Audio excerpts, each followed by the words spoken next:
स्वागत है दोस्तों आपका हमारे YouTube चैनल वीर भूमि बुंदेलखंड ITI में। मैं अरशद अहमद रजा आपका एक बार फिर से स्वागत करता हूं YouTube चैनल पर। और वीडियो को शुरुआत करने से पहले मैं आपसे यही कहना चाहूंगा कि अगर आप हमारे चैनल पर नए हैं तो फटाफट हमारे चैनल को सब्सक्राइब कीजिए और बेल आइकन को ऑन कीजिए ताकि पल-पल की नोटिफिकेशन आपके मोबाइल में पहुंचती रहे। तो दोस्तों जो आज हम क्लास कवर करेंगे वो इलेक्ट्रीशियन थ्योरी कवर करेंगे।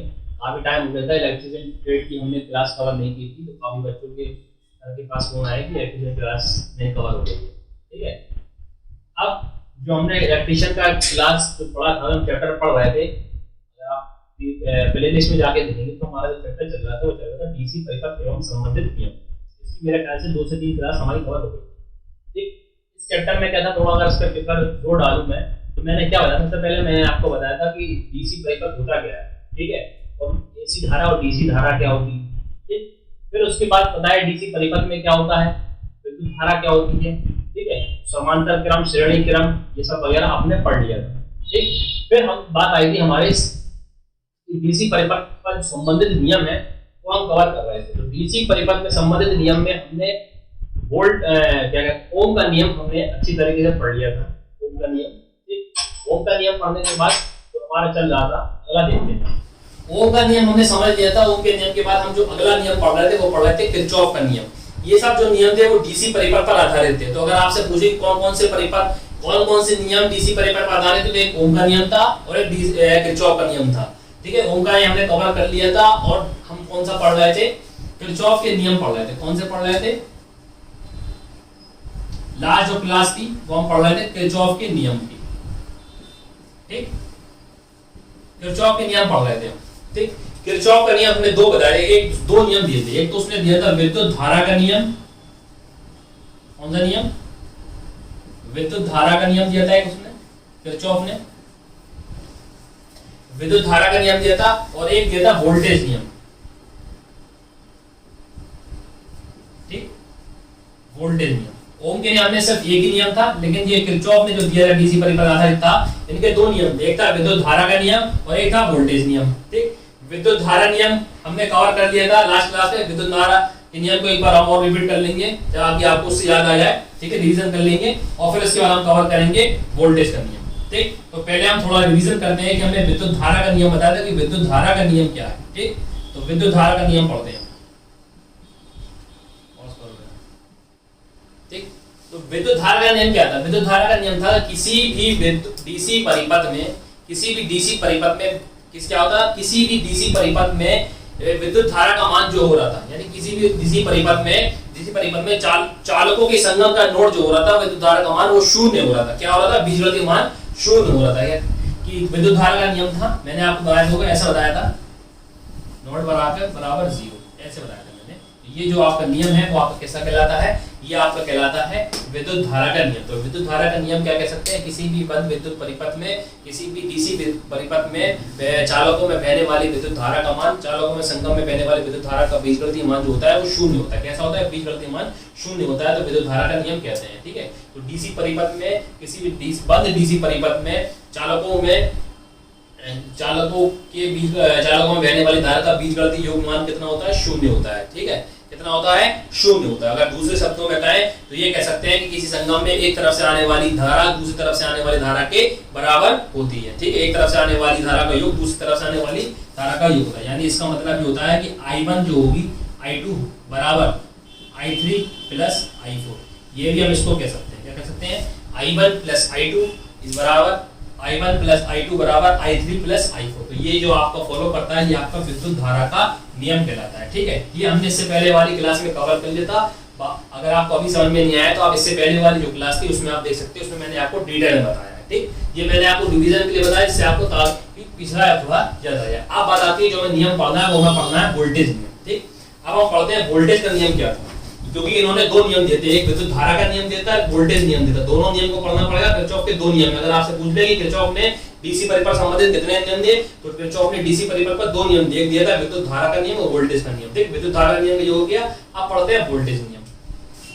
अब आती है बात हमारी कि वोल्टेज का नियम क्या था। किरचॉफ का 2 नियम थे, तो वोल्टेज का नियम क्या होता है।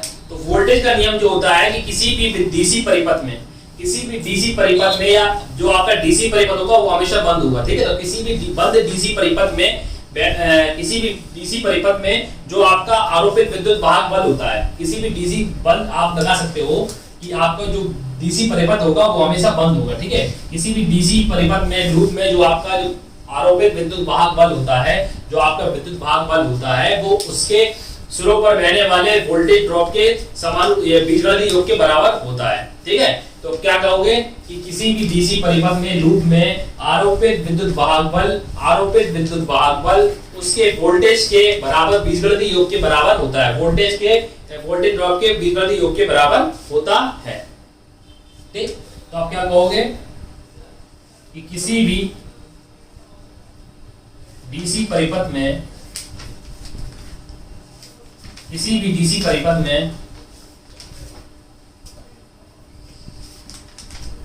लूप, इसको लूप बोलते हैं, परिपथ को हम लूप बोलते हैं, ठीक है।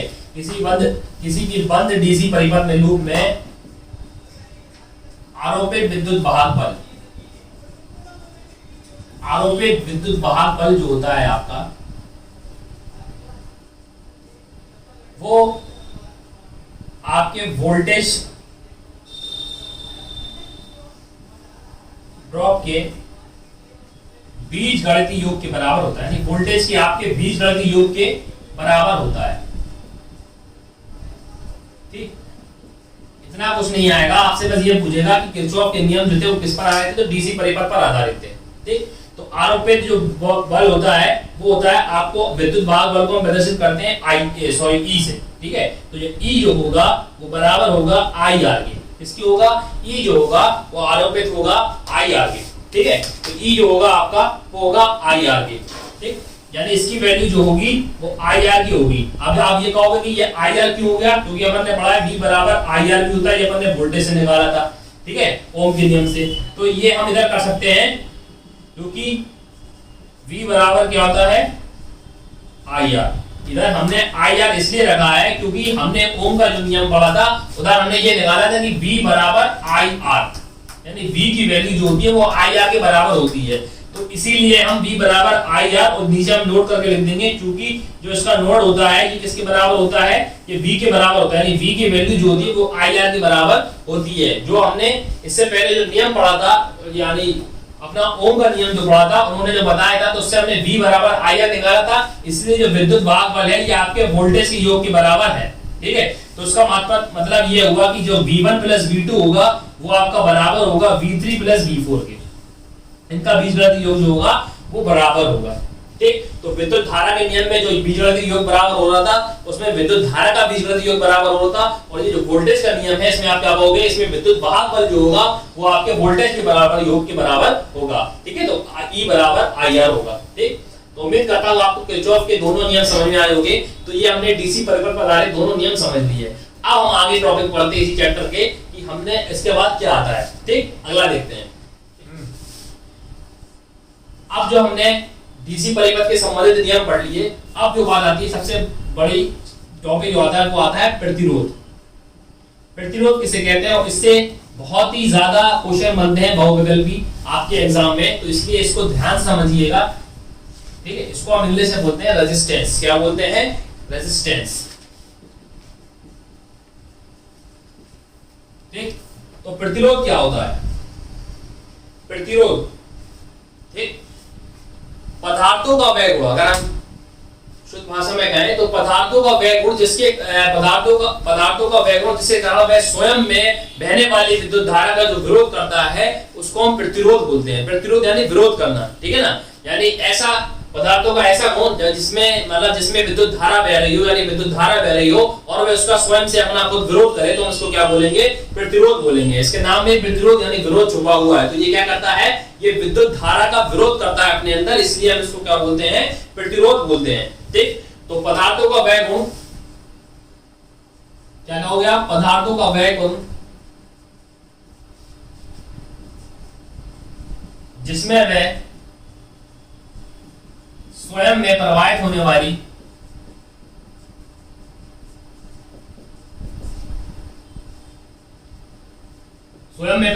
वाली विद्युत धारा का विरोध करे, उसको हम क्या बोलते हैं, प्रतिरोध कहते हैं। ठीक, जो परिभाषा इंपॉर्टेंट होती है वो मैं आपको पूरी लिख के बताता हूं कि जिससे आपको याद हो, काफी बार उसको रिपीट भी करता हूं ताकि आप उसको लिखने में समझ में नहीं आ रहा तो बोल बोल के आपको वो चीज अच्छी तरीके से याद हो जाए। ठीक है, तो आप क्या कहोगे, पदार्थों का वह गुण जिस कारण वे अपने स्वयं में प्रवाहित होने वाली विद्युत धारा का विरोध करे उसको हम क्या बोलेंगे, प्रतिरोध कहते हैं। तो आपसे कह देगा क्वेश्चन इसी प्रकार में पूछ देगा कि विद्युत धारा का प्रतिरोध विद्युत धारा का विरोध निम्नलिखित में से क्या करता है, वोल्टेज करता है, प्रतिरोध करता है, या आपका ऐसे विद्युत वाहक बल करता है। तो आपको इसी प्रकार से थोड़ा क्वेश्चन बना देगा, घुमा देगा इसी डेफिनेशन में से। तो आप ध्यान रखना, पदार्थों का वह गुण जिसमें वे स्वयं में प्रवाहित होने वाली विद्युत धारा का स्वयं से विरोध करे, यानी जो खुद में विद्युत धारा जो प्रवाह हो रही है उसका जो विरोध करता है उसको हम क्या बोलते हैं, प्रतिरोध कहते हैं। ठीक है, अब सबसे बड़ी बात आती है कि प्रतिरोध को हम काय से प्रदर्शित करते हैं। तो इसको ध्यान रखना, इसको हम हमेशा आर से प्रदर्शित करते हैं। काय से प्रदर्शित करते हैं, आर से प्रदर्शित करते हैं। यानी अगर कहीं हमें आर लिखा है तो इसका मतलब ये है कि वहां रेजिस्टेंस यानी आर से प्रदर्शित करते हैं। तो ये जो प्रदर्शित वाले निशानी आप ध्यान रखिएगा किसको काय से प्रदर्शित करते हैं।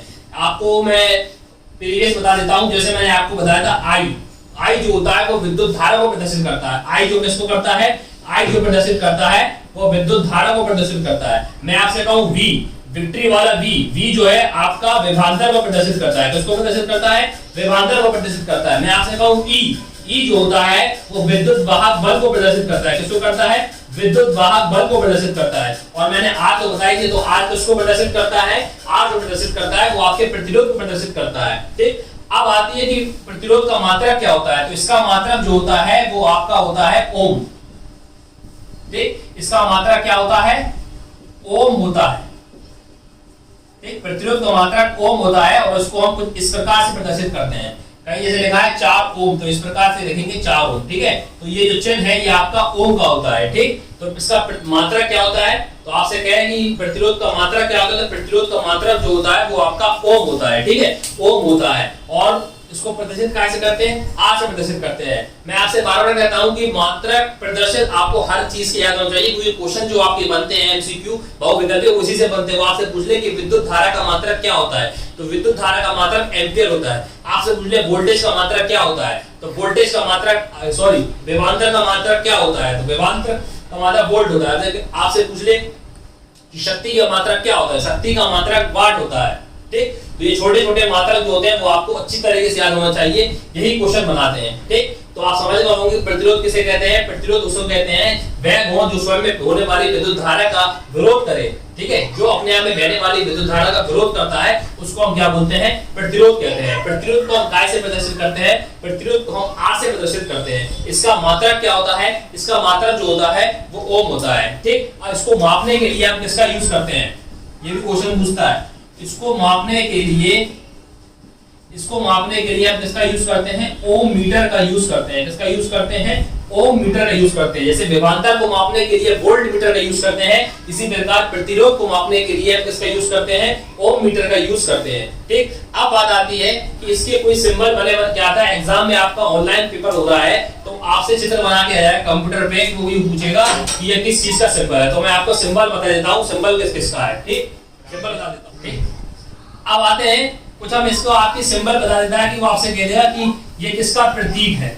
ठीक है ना, एग्जाम में ऐसे क्वेश्चन ही पूछ रहा है तो आप ध्यान रखना, कहीं भी अगर आपको कुछ ऐसा सिंबल दिख जाए तो ये काय को प्रदर्शित करता है, ये जो आपको प्रदर्शित करता है, ये ऐसा चित्र जो दिख जाए वो आपका रेजिस्टेंस को प्रदर्शित करता है। यानी ऐसा डायग्राम बन के आ जाए तो आपसे कहेगा ये किस चीज का प्रतीक है, तो आप कह देना, लगा देना कि ये जो है आपका प्रतिरोध का है। ठीक, इस चीज को वो, इसी चीज को वो इस प्रकार के एक एरो भी लगा सकता है, तो ये भी इसका प्रतीक है। ठीक है, तो ये दोनों आपके जो प्रतीक है सब प्रतिरोध के प्रतीक हैं। ठीक, तो ये जो आपको निशान दिख रहा है इस प्रकार का, ये रेजिस्टेंस का प्रतीक है। तो रेजिस्टेंस को काय से प्रदर्शित कैसे करते हैं, आर से। इसका मात्रक क्या होता है, ओम। इसको मापते किससे, ओम मीटर से। ठीक है, रेजिस्टेंस क्या होता है, रेजिस्टेंस जो होता है जो पदार्थ का वेग होता है जिसमें वो बहने वाली स्वयं विद्युत धारा का विरोध करे उसको हम प्रतिरोध कहते हैं। ठीक, तो ये हो गया आपका प्रतिरोध। अब इस पे संबंधित नियम भी है कि प्रतिरोध किस पर निर्भर करता है, तो प्रतिरोध के कुछ नियम भी हैं। तो अब हम पढ़ेंगे प्रतिरोध के नियम, कि प्रतिरोध के नियम क्या होते हैं। ठीक, अब देखते हैं प्रतिरोध के नियम। अब हम देखते हैं कि प्रतिरोध के नियम, क्या देखते हैं, कुछ लॉ है हमारे रेजिस्टेंस के, उसके बारे में जानकारी देते हैं कि प्रतिरोध के नियम क्या होते हैं। ठीक, तो कुछ प्रतिरोध के नियम होते हैं। तो उसमें मैं अगर आपसे बात कहूं तो किसी भी चालक के प्रतिरोध जो होता है वो निम्नलिखित 3 चीजों पर निर्भर करता है। ठीक है, किसी भी चालक का प्रतिरोध जो होता है, किसी भी चालक का प्रतिरोध होता है निम्नलिखित 3 चीजों पर निर्भर करता है। किस पर निर्भर करता है? 3 चीजों पर निर्भर करेगा। किसी भी चालक का अगर प्रतिरोध होगा तो ये चीज 3 चीजें होंगी तो उस पर निर्भर करेगा। तो वो 3 चीज कौन कौन सी होती हैं? तो सबसे पहली बात होती है कि चालक की लंबाई पर। किस पर? चालक की लंबाई पर। इस पर बहुत क्वेश्चन बनते हैं कि चालक की लंबाई बढ़ा देंगे तो प्रतिरोध का मान कैसा होगा, तापमान बढ़ा देंगे तो क्या होगा, ये सब क्वेश्चन बनते हैं। तो पहली बात क्या होगी कि प्रतिरोध किस पर निर्भर करता है? चालक की लंबाई, यानी चालक की जो लेंथ होगी उस पर आपका प्रतिरोध निर्भर करेगा।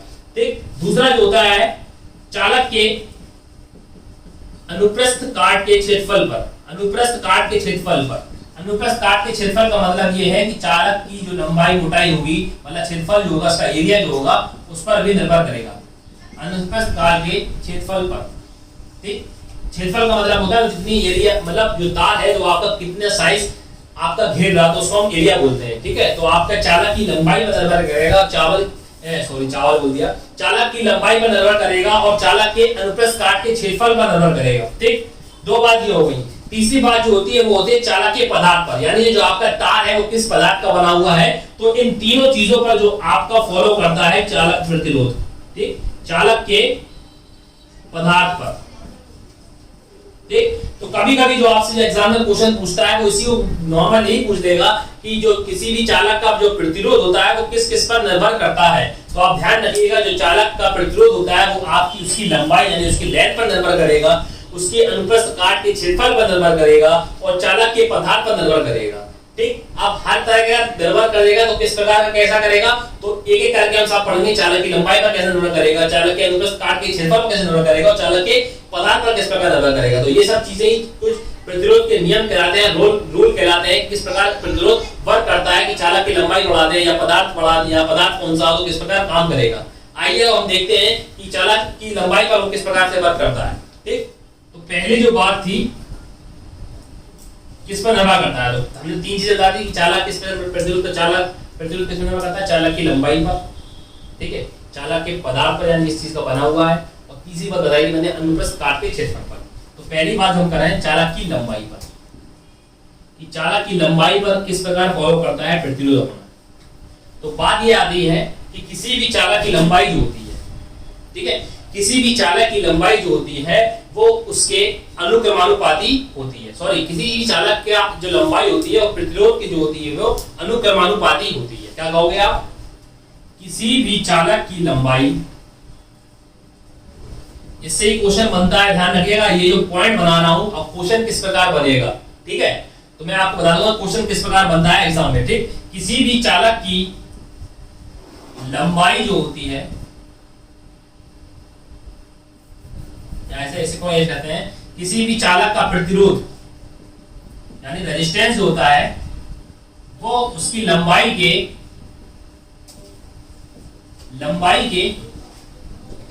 अनुक्रमानुपाती होता है। अनुक्रमानुपाती होता है। अनुक्रमानुपाती होता है। तो पहली बात तो आप ये ध्यान रखिए, ये तो मैंने आपको बता दिया, किसी भी चालक का प्रतिरोध जो होता है वो उसकी लंबाई के अनुक्रमानुपाती होता है। ठीक, ये तो आप समझ गए।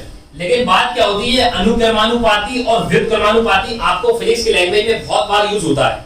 ठीक है ना, ये वर्ड एक ऐसा है, जब भी आप किसी का गुण पढ़ते हो तो आपने देखा होगा कि हर बार ये होता है कि ये इसका अनुक्रमानुपाती होता है और ये इसका व्युत्क्रमानुपाती होता है। तो अनुक्रमानुपाती व्युत्क्रमानुपाती क्या होता है, पहले आप ये बयान देखिए। ठीक है, जब आप अनुक्रमानुपाती व्युत्क्रमानुपाती समझ जाएंगे तो आप हर रूल का, हर सवाल तरीका आप समझ लोगे कि क्या होता है अनुक्रमानुपाती, क्या होता है व्युत्क्रमानुपाती। तो अनुक्रमानुपाती का मतलब होता है, जैसे मैं आपसे कहूं, कहने का तात्पर्य है अनुक्रमानु का मतलब होता है उसका समान यानी उसके बराबर।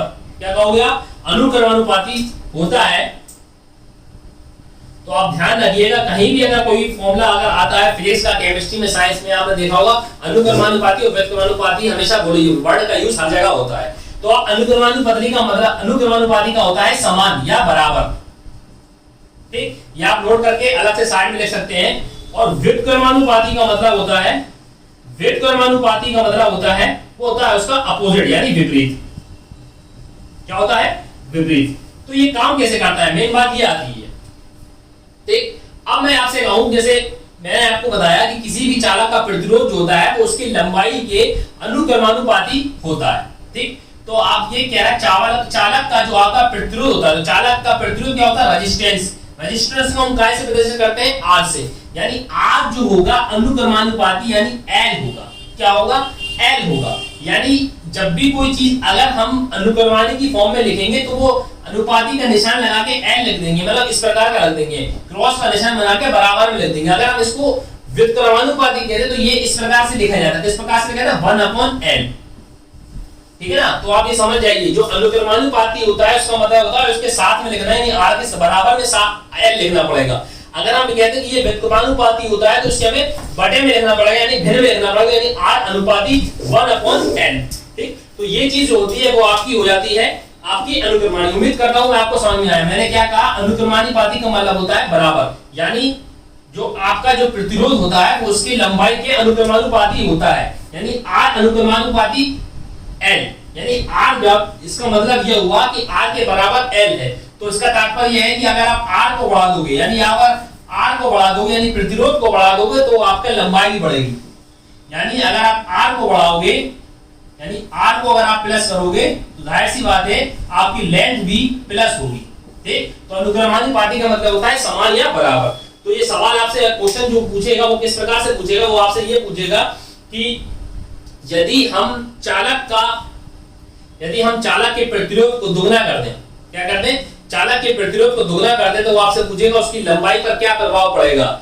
लंबाई आधी हो जाएगी, एक तिहाई हो जाएगी, या दुगनी हो जाएगी, या एक चौथाई हो जाएगी। तो आप ध्यान रखिएगा कि जो चालक का प्रतिरोध होता है वो उसकी लंबाई के अनुक्रमानुपाती होता है। किसके अनुक्रमानुपाती होता है? लंबाई के अनुक्रमानुपाती होता है। अगर अनुक्रमानुपाती होता है तो इसका मतलब है समान, यानी अगर ये बढ़ेगा तो वो भी बढ़ेगा, ये घटेगा तो वो भी घटेगा। यानी अगर हम प्रतिरोध को बढ़ा रहे हैं तो एल का मान भी बढ़ेगा, यदि हम प्रतिरोध को घटा रहे हैं तो एल का मान भी घटेगा, क्योंकि ये आपस में अनुक्रमानुपाती हैं। अगर ये व्युत्क्रमानुपाती होते तो अपोजिट है, यानी अगर ये बढ़ता तो ये घटता है, ये बढ़ता तो ये घटता है। व्युत्क्रमानुपाती का मतलब होता है उल्टा, यानी विपरीत असर होगा, और अनुक्रमानुपाती का मतलब होता है उसके समान बढ़ेगा घटेगा, ठीक। तो आप ये कह सकते हैं कि यदि आप किसी चालक का प्रतिरोध बढ़ा दोगे तो उसकी लंबाई भी बढ़ेगी। क्यों? क्योंकि वो समानुपाती यानी अनुक्रमानुपाती होता है एल के, ठीक। तो आर अनुक्रमानुपाती एल, ठीक। तो इसका जो डायग्राम बनता है, आप इसका ग्राफ कहते हैं, तो ग्राफ इस प्रकार का होता है, ठीक। यानी जो एक सा चला जाता है, ये लाइन जो है आपकी आएगी ये हमेशा एक सी रहेगी, ठीक। तो इसको हम बोलते हैं, तो ये भाग जो कहलाएगा वो आपका प्रतिरोध कहलाएगा, ठीक। ये वाला भाग जो आपका कहलाएगा प्रतिरोध कहलाएगा, और ये चालक की लंबाई, ठीक। यानी ये आर हो गया और ये आपका एल हो गया। तो मैंने क्या बताया, मैं आपको एक बार फिर बता देता हूं कि प्रतिरोध जो है वो तीन चीजों पर निर्भर करता है। किसी भी चालक का प्रतिरोध तीन चीजों पर निर्भर करता है, लंबाई पर, और उसके अनुप्रस्थ काट के क्षेत्रफल पर, और तीसरा बताया पदार्थ पर, ठीक। यानी चालक के पदार्थ यानी चालक किस पदार्थ का बना हुआ है, ठीक। तो पहली बात आती है कि चालक की लंबाई हमने पढ़ी। तो चालक की लंबाई मैंने बताया कि किसी भी चालक का प्रतिरोध जो होता है वो उसकी लंबाई के अनुक्रमानुपाती होता है। अब मैंने बताया कि अनुक्रमानुपाती होता क्या है। अनुक्रमानुपाती वर्ड एक ऐसा है, जब आप फिजिक्स या केमिस्ट्री के लॉ पढ़ते हैं तो हमेशा आपने देखा होगा कि ये इसके अनुक्रमानुपाती होता है और ये इसके व्युत्क्रमानुपाती होता है। तो अनुक्रमानुपाती व्युत्क्रमानुपाती क्या होता है पहले हमने ये जाना। तो अनुक्रमानुपाती मतलब होता है बराबर या समान, ठीक। अनुक्रमानुपाती बराबर क्या होता है? बराबर या समान। फिर होता है व्युत्क्रमानुपाती, तो व्युत्क्रमानुपाती बराबर होता है विपरीत यानी उल्टा, ठीक। अब जैसे उन्होंने कहा जो प्रतिरोध है वो उसके अनुक्रमानुपाती होगा एल, यानी आर अनुक्रमानुपाती एल। तो इसका तात्पर्य यह हुआ है कि यदि हम प्रतिरोध को बढ़ाएंगे तो एल भी बढ़ेगा। तो सवाल इस प्रकार से बनता है, यदि चालक की लंबाई को दोगुनी कर दिया जाए, तो उसका प्रतिरोध किस प्रकार हो, तो उसके प्रतिरोध पर क्या प्रभाव पड़ेगा? एक चौथाई हो जाएगा, आधा हो जाएगा, दोगुना हो जाएगा, या शून्य हो जाएगा। तो आप ध्यान रखिएगा, अगर चालक को हम दोगुना कर रहे हैं, यानी लंबाई को अगर हम दोगुना कर रहे हैं तो प्रतिरोध भी दुगना हो जाएगा, क्योंकि वह इसके अनुक्रमानुपाती है। अगर वो व्युत्क्रमानुपाती होता है तो उसका उल्टा हो जाता है, अगर वो दोगुना हो रहा है तो वो आधा हो जाएगा, अगर वो आधा हो रहा है तो वो दुगना हो जाएगा। वो चीज हम फॉलो करते हैं व्युत्क्रमानुपाती वाली कंडीशन में, ठीक है। तो अनुक्रमानुपाती वाली कंडीशन में R अनुक्रमानुपाती L होता है। तो सीधे सीधे पूछ लेगा आपसे कि जो प्रतिरोध का चालक का प्रतिरोध होता है वो लंबाई क्या होता है, समानुपाती होता है, व्युत्क्रमानुपाती होता है, शून्य होता है, तो क्या होता है, तो आप ध्यान रखिएगा उसका क्या होता है, अनुक्रमानुपाती होता है। यानी कहने का तात्पर्य है कि यदि हम चालक के प्रतिरोध को बढ़ाएंगे तो चालक की लंबाई भी बढ़ेगी। उम्मीद करता हूं आपको ये बात समझ में आई होगी। तो हमने चालक की लंबाई समझ लिया, कोई डाउट नहीं होगा इसमें। अब हम देखते हैं चालक क्या, ठीक है। अब दूसरा है, वो मैंने क्या बताया था, चालक का प्रतिरोध किस पे निर्भर करता है, ये तो लंबाई पर हो गया। तो चालक के अनुप्रस्थ काट के क्षेत्रफल पर, ठीक। तो इस पर भी निर्भर करता है चालक का प्रतिरोध। अगर वो आपसे पूछ ले कि चालक का प्रतिरोध किस पे निर्भर करता है, लंबाई हमने पढ़ लिया, तो चालक के अनुप्रस्थ काट के क्षेत्रफल पर, तो ठीक है। अब अनुप्रस्थ काट का क्षेत्रफल क्या होता है, ठीक है, इस पर निर्भर करता है। तो आप ध्यान रखिएगा, किसी भी चालक का जो प्रतिरोध होता है वो उसके अनुप्रस्थ काट के क्षेत्रफल के व्युत्क्रमानुपाती होता है। क्या होता है, व्युत्क्रमानुपाती। तो व्युत्क्रमानुपाती का मतलब क्या होता है, उसके विपरीत, ठीक। तो आप ध्यान रखिएगा, चालक का जो प्रतिरोध होता है,